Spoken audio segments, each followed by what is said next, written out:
Hi, my name is Angel. Welcome back to my channel. Last year I read Booktubers favorites of the previous year from other smaller booktubers that I myself am subscribed to and follow along with because I wanted to bring some love to the small booktube community, and I wanted to do something similar this year, but I decided I wanted my main focus to be on horror books. So I scoured YouTube for everybody's best books of 2024 list. I actually created this playlist because there were so many of them. It is unlisted, but I'll leave the link in the description if you guys are interested in finding any new booktubers yourself. There's a variety of genres that are talked about, so there will be something for everybody on that playlist if you guys are interested. But there were 3 horror books on Booktube that stood out above the rest and got mentioned a whole lot of times. So I'm going to go through that and tell you guys what I will be reading in this reading vlog. And I'll also be letting you know all of the booktubers that mentioned these books in their best books list. So everybody that I talk about will be linked down in the description if you guys want to go check out their channels. So above all, one book that stood out among the rest with 6 mentions on Booktube that I was able to find was Bury Your Gaze by Chuck Tingle. I'm actually really excited about this because I read Camp Damascus and I think I gave it 3 stars, and I was going to hold off on this one to see what other people thought of it before I picked it up, and now it seems like I have to pick it up because everybody's enjoying it.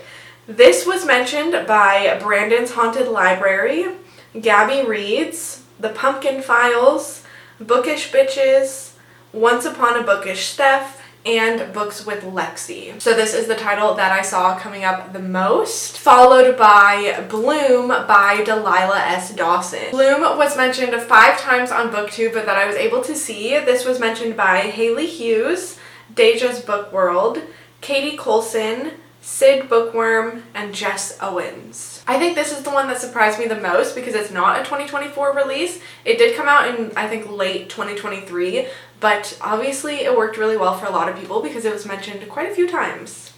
I also just hit myself in the head with that. And last but not least, I don't have the physical book with me, but I do have it on my Kindle, is Rest Stop by Nat Cassidy. This was mentioned by 4 people on Booktube. Once again, Brandon's Haunted Library, as well as Haley Hughes, Criminali, and Jordaline Reads. If I mispronounce anybody's channel names, please forgive me. I'm trying my best. So with that being said, those are the 3 books that I will be reading in this reading vlog. I did want to read more than 3 books for this video though, but I couldn't find any other ones that were mentioned as much as these 3. So I decided I'm just going to make a part 2, and part 2 will be reading from Bookstagram's best books of 2024. So keep an eye out because that will be the next video out after this one. But for today, without further ado, let's go ahead and get reading. It is dark, it is crazy, it is off the wall. So, I am starting out this vlog with Rest Stop by Nat Cassidy because currently this is the only book I have access to. The other ones I'm still waiting for their library holds, but I wanted to start reading them because I'm like weirdly excited to read all of these. This one I bought on Kindle because it wasn't available physically at my library, and then I think Libby, it was like 5 weeks, and it wasn't very much on Kindle, so I decided to take a chance and buy it. Listen, Nat Cassidy is like getting all of the hype these days. I feel like so many people love him. I've read his 2 novels, Mary and Nestlings, and they were both about 3 stars for me, and I want to get the hype. I respect Nat Cassidy as an author. I think his writing is great. I really love his characters, and I love like the diversity in his reads, but none of them have really been outstanding for me. I think like the stories themselves I'm not particularly like a super big fan of, but I respect the writing. But I'm here to tell you I just got to the 50% mark in Rest Stop, and I'm really enjoying this one so far. So this obviously is a novella. We are following this man who is driving through the night to go to the hospital because his grandmother had a stroke and they're expected to pass away in a few days. So he's driving, he stops, and it's like 2 o'clock in the morning, and he stops at this gas station to get some snacks, use the bathroom, and then get back on the road. So he gets to the gas station, and it's like weirdly deserted. Like there's cars in the parking lot, but there's like nobody inside the store. So he decides just to head to the bathroom and figures that an employee will come out from the back at any moment, and then he'll get his stuff and go. But he ends up getting locked into the bathroom with a deadbolt from the outside, and he realizes that he's not alone in this store, and there is somebody on the other side of this door who is trying to torment him and do some very strange things.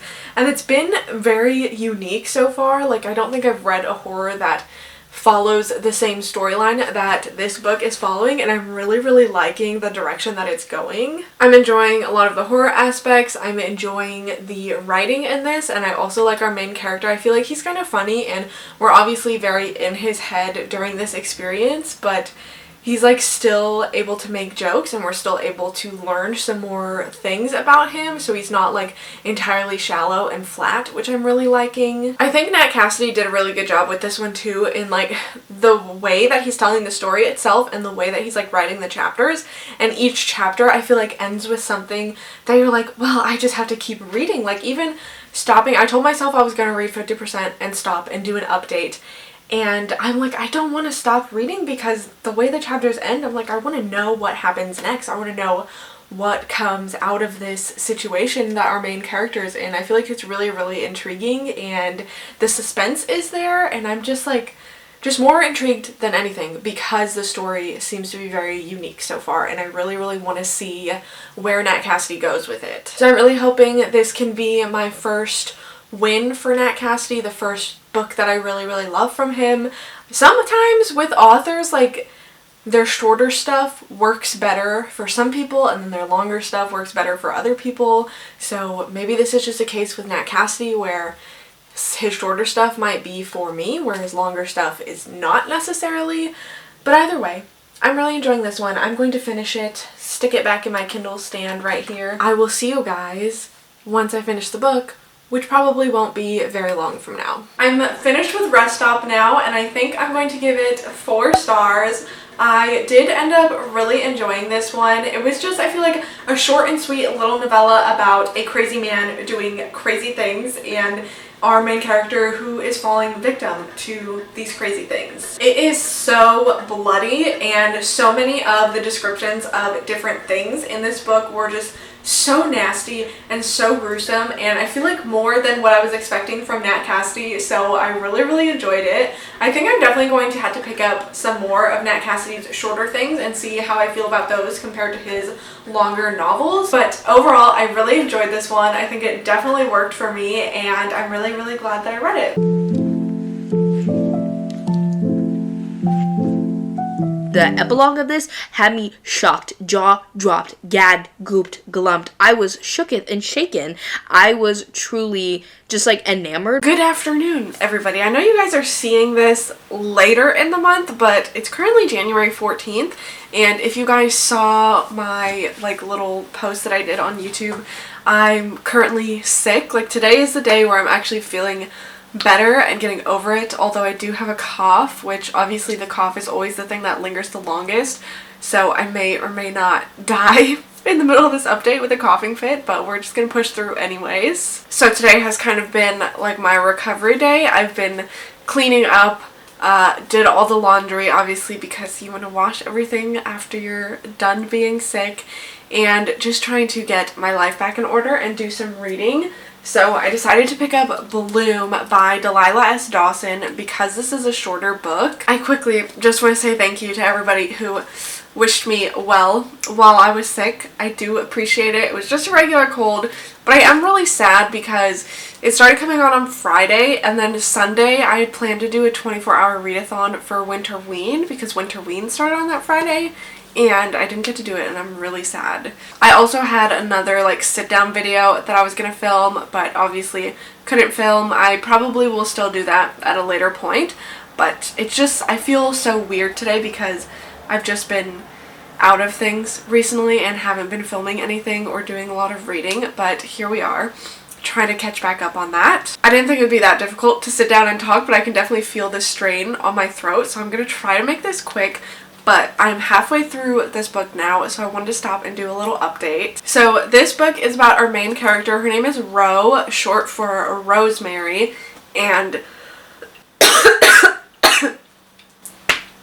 oh my gosh, I swear it sounds worse than it feels. Maybe I could go back to like You know, like the early 2010s YouTube video where you just like hold up a piece of paper and then you just like drop it? Maybe I could write all my reviews on there and just be like black and white with my pieces of paper. Ro goes to the farmer's market one day and she meets a girl named Ash there who is running her own booth, and she's selling like homemade soaps and plants and baked goods as well. So Ro ends up chatting with Ash and trying one of her cupcakes, and they kind of hit it off. They start to develop a friendship, and then Ro realizes that maybe she's starting to have feelings for Ash. We know that Ro previously broke up with her boyfriend because he was cheating on her, and she's never really had an attraction to women before, so this is all new to her, but she kind of becomes obsessed with Ash and like wanting to go back to the farmer's market and see her and try more of her cupcakes and just try to figure out how she can approach a conversation with Ash and like how she should dress in order to go to the farmer's market, and just like very in her head thinking about all these things that she can do because she is not used to these feelings of attraction for another woman, and she doesn't know if Ash also feels the same way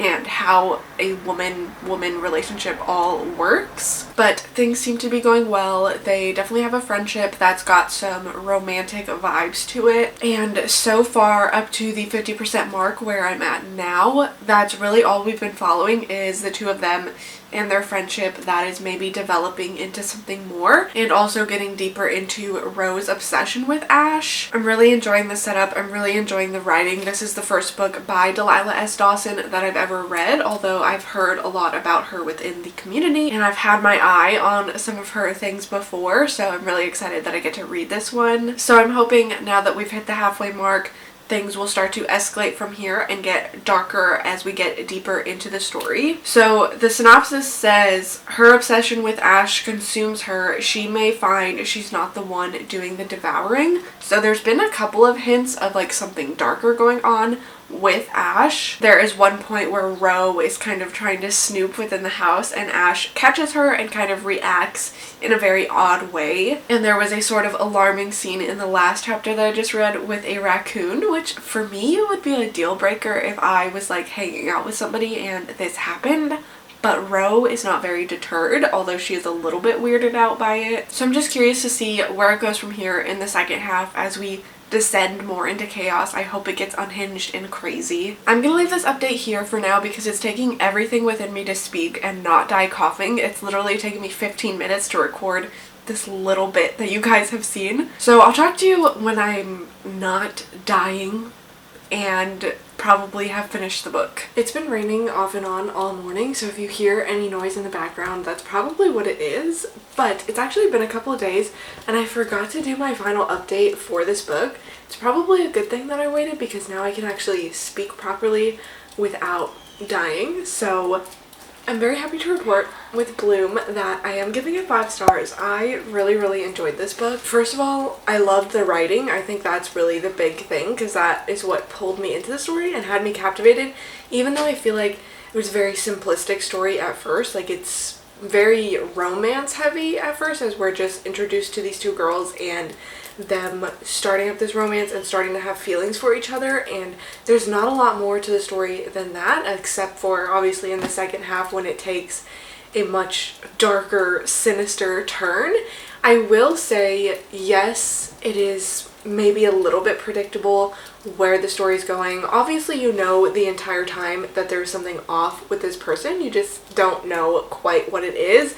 But I think there's definitely a lot of foreshadowing and context clues in order to key you into what is actually going on with this person. But it's just really interesting because it's really focusing on Ro truly just ignoring the red flags of this person because all of these feelings are so new to her. Like, she has never had feelings for a woman before, and so in her head she's like, anything that would be a red flag with a man is not a red flag with this woman because, I don't know, just this like preconceived notion in her head that that's just not the way that women are. I really love where the second half of this book went, and the ending obviously is what really made it. There's definitely a big shift during the second half of the story, and I really enjoyed the direction that it went. And even in the very end, like, obviously I kind of knew where it was going. I didn't know 100% sure what was going to happen though, and it still kept me guessing, I feel like,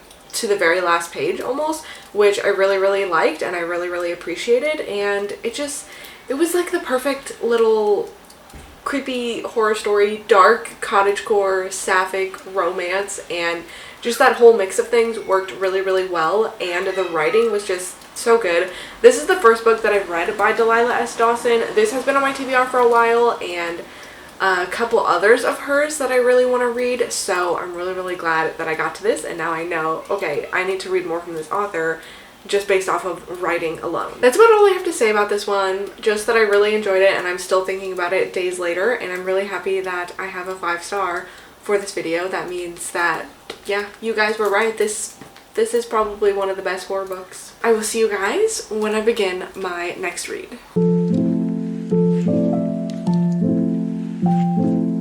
The absolute creepy elements mixed in with the comedic elements and the characters in this book were impeccable. I cannot say enough good things about it. First of all, I just worked and then worked out, so part of my appearance, it's not that bad.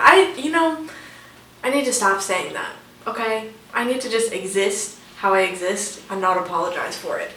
That's not what we're here for. I don't know why I've been so bad about updating this vlog, because I've been reading Bury Your Gaze and I'm almost done with it. And I haven't said a single thing about this. I am on page 261 out of 294. So I have like 30 pages left. I've been doing a little bit of physical reading, but mostly listening to it on audio while I do other things, such as work out. I don't know, I just feel like I really haven't had a lot to say. I am enjoying the story. I will say that much. Like I said, Camp Damascus was kind of just okay for me, so I was waiting to see some reviews before I picked this one up.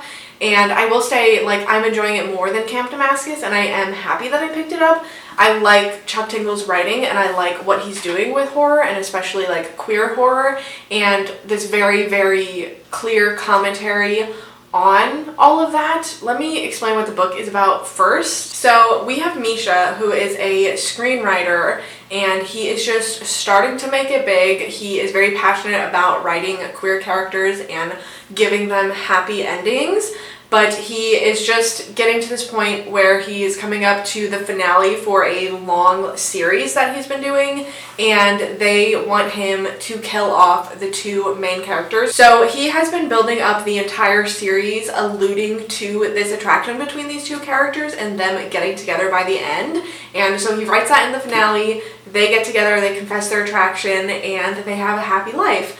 But the studio wants him to rewrite the finale, and basically they say, like, yeah, the characters can come out and be gay, like, that's fine, but you need to kill them off after. And he obviously is not about that, because, like I said, he's a very strong advocate for wanting queer characters to have happy endings, and he's just over the whole trope of bury your gaze, which I guess it's not a phrase that I've heard before this book, but apparently it is a common phrase, where queer characters are given tragic endings, or, you know, they get to come out and be themselves and then they die, they sacrifice themselves for other people, they die early on within the show or the movie, and it's just kind of a trend there where it's like fake diversity, pretty much, where people want to have queer characters and diverse characters, but they don't want to actually put in any effort or have them stick around, so they just kind of make an appearance and then they die, and then you never hear about it again, and then life goes on.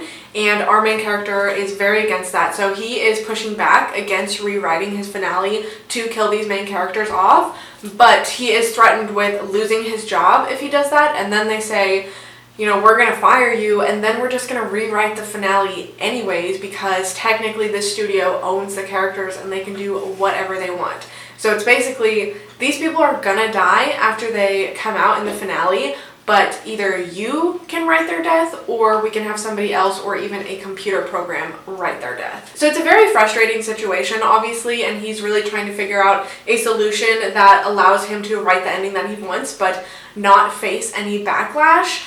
But he finds out that the studio has some very interesting ways of making this happen. Out in the real world, he starts to be stalked and sort of hunted by these very odd people, and the weird thing is that all of these people are dressed up as characters that he's written for various movies or TV shows. So he thinks, you know, it's just like a crazy fan, a crazy stalker dressing up and being weird and being creepy, but there's definitely something deeper to that we come to learn as the story goes on. As I mentioned, I personally don't have a lot of strong feelings towards this. Like, I'm enjoying it, but it's not like really pulling me in one direction or the other where I'm like, oh my god, I love this book, it's so amazing, or oh my god, I hate this book.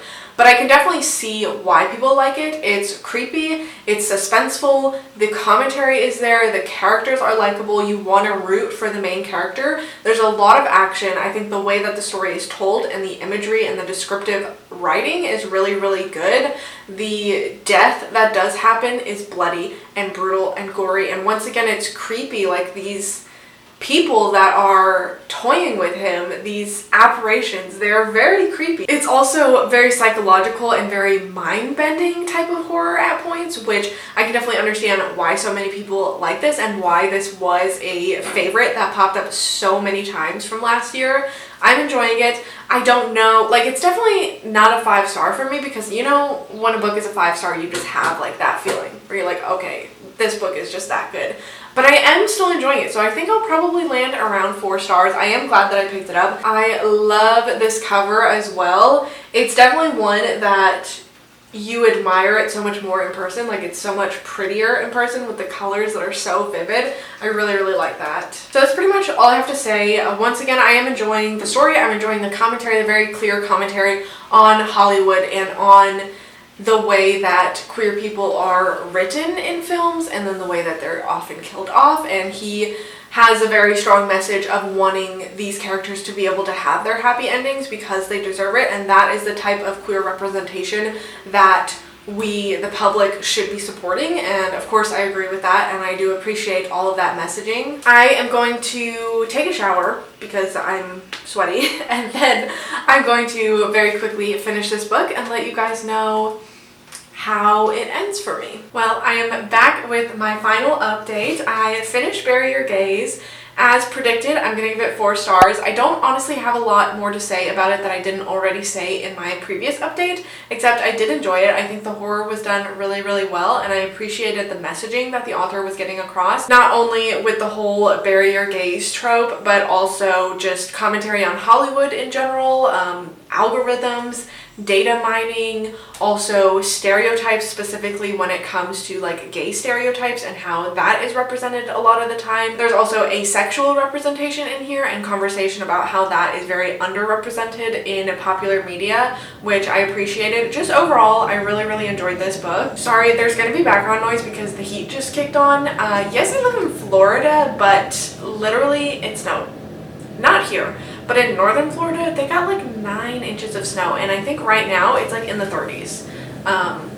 But climate change isn't real, so it's fine. Anyway, back to the point, this was another 4 star for me, and I'm really, really glad that I read it. So that brings us to the end of my booktube favorites video. As I mentioned in the intro, at least I think I mentioned it in the intro, there will be a part 2 to this video where I read the books that popped up the most on Bookstagram, which I am very excited for as well. Once again, everybody that I mentioned in this video will be linked down in the description, so you guys can go and check out their channels, give them some love, spread the booktube joy. And with all of that being said, thank you so much for watching. Stay tuned for part 2, which should be up shortly, and hopefully I will see you guys there.